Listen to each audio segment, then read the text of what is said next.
आतिश, अब ये यहाँ क्या कर रही है? ये वही साफी आलम है ना? कुर्तिली, आशिक, उस तरफ जाओ तुम दोनों। इन लोगों को तुमने बुलाया है?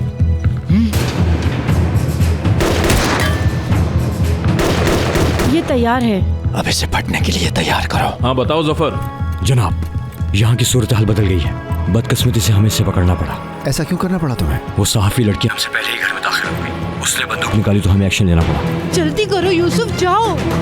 हाँ यूसुफ, बताओ क्या सूरत है? सर, वो गाड़ी में बायो वेपन ब्लास्ट करने जा रहे हैं।